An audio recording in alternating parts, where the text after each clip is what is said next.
जय श्रीमन नारायण। ए पर जे टिप्पणी हम करे जा रहल बा रामानुजदास श्रीमान गट्टू वेणुगोपाल स्वामी जी के द्वारा दिहल गयल बा। अध्याय 14 गुणत्रय विभाग योग श्लोक 14। यदा सत्त्वे प्रवृद्धे तु प्रलयं याति देहभृत् तदोत्तमविदां लोकान् अमलान् प्रतिपद्यते। ओम। गीताचार श्री कृष्ण परमात्मा अर्जुन समेत हमनी सबके गुणत्रय विभाग योग सिखा रहल बानी। परमात्मा कह रहल बाड़न, हे अर्जुन, अगर कौनो आत्मा सत्य गुण के बल से भौतिक शरीर से निकल जाला ता ऊ आत्मा और परमात्मा के जाने वाला ज्ञानी लोग के शुद्ध लोग के प्राप्त करेला। सत्गुण के उत्कर्ष के साथ इस संसार से विदा होके वाला लोग के पुनर्जन्म ऊ लोग के परिवार में होला जेकरा आत्मा के पूरा ज्ञान होला और धार्मिक काम करे वाला तथा आत्म साक्षात्कार की प्राप्त में सहायक होला। इतना कह के श्री कृष्ण परमात्मा ऊ लोग की नियत बतावत बाड़न जे सत्गुण के प्रबल भइला पर मर जाला।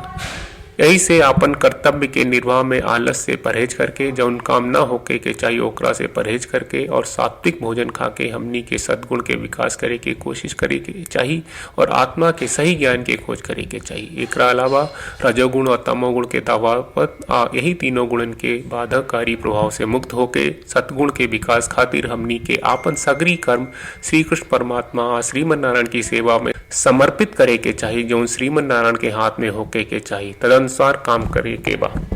श्री कृष्ण परमात्मा के शिक्षा के ध्यान करत हमनी के श्रीमन नारायण के प्राप्त के उद्देश्य से अपन शरीर के उपयोग करे के शुरुआत करी जा। आई हमनी के श्रीमन नारायण के पूरा तरह से समर्पित करके श्री कृष्ण परमात्मा के वचन के श्लोक के रूप में दोहरावे की कोशिश करी जा। यदा सत्त्वे प्रवृद्धे तु प्रलयं याति देहभृत् तदोत्तमविदां लोकान् अमलान् प्रतिपद्यते। श्रीमद् भगवत गीता का पूरा सार श्री कृष्ण परमात्मा ने अध्याय 18वें के श्लोक 65 से 70 में 8 काम करे खातिर दिले बाड़े। श्री कृष्ण कहले, हम ओ लोगन से प्रेम करनी जो लोग इन 8 बातन के मान तारे। हम ओ भक्तन के हर तरह से रक्षा करब। श्री कृष्ण परमात्मा के द्वारा बोलल गईल संपूर्ण भगवत गीता सुनला के बाद अर्जुन कहले, करिष्ये वचनम त्वा, जेके मतलब बा कृष्ण मैं उही करब जौन आप कही। यही कारण बा श्री कृष्ण अर्जुन के हर तरह के सफलता आ विजय प्रदान करेले। आई परमात्मा के आपन व्रत देई कि हमनी के ये 8 गौ कर्म के पालन करी जा। ई वचन परमात्मा के देवे से बड़न कौनो पूजा तपस्या यज्ञ नहीं। हम 8 प्रण कहब जौन हमनी के करे के चाहिए। आप सब कृपया इन्हन के आपन दिमाग और दिल में सोची। श्री कृष्ण के आपन वचन देवे के ई तरीका में हमनी सबकी कल्पना करे के चाहिए कि श्री कृष्ण का चेहरा खुशी से चमकत बा और खुशी के एहसास करत बा। जय श्रीमन नारायण। यहाँ हमनी के 8 वादा बा। हमनी के पहला वादा, हे श्रीमन नारायण, आपका निर्देश के मुताबिक हम हमेशा तोहार ध्यान करब और तोहार बारे में सोचब। हमनी के दूसर वादा, हे श्रीमन नारायण, आपका सलाह का अनुसार हम हमेशा आपका भक्त रहब। हमनी के तीसर वादा, हे श्रीमन नारायण, हम आपन सब काम तोहरा सेवा के रूप में और तोहरा संतुष्टि खातिर करब। हमनी के चौथा वादा, हे श्रीमन नारायण, जैस की आप माने के कहले रहलू, हमरा बहुत विश्वास बा कि हम आपके होई और हम हमेशा आपन दोनों हाथ जोड़ के आपके नमस्कार करब और आपकी पूजा करब।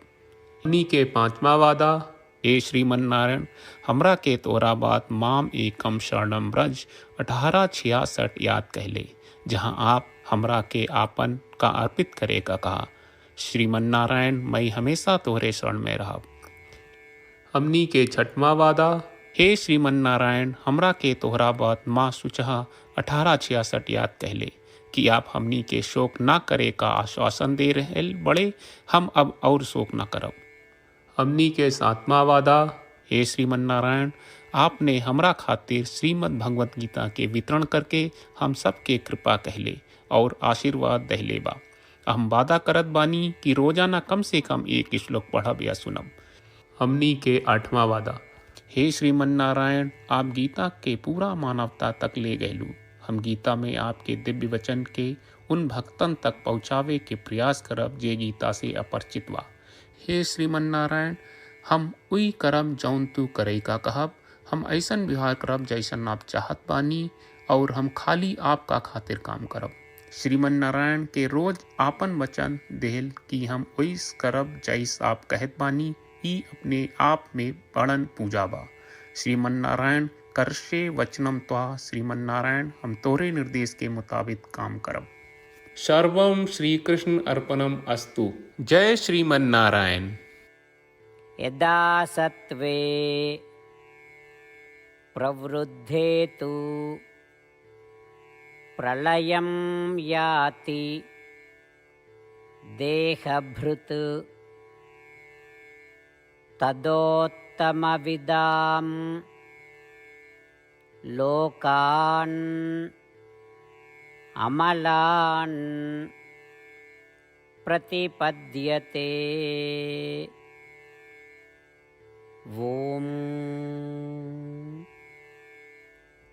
यदा सत्त्वे प्रवृद्धे तु प्रलयं याति देहभृत् तदोत्तमविदां लोकान् अमलान् प्रतिपद्यते।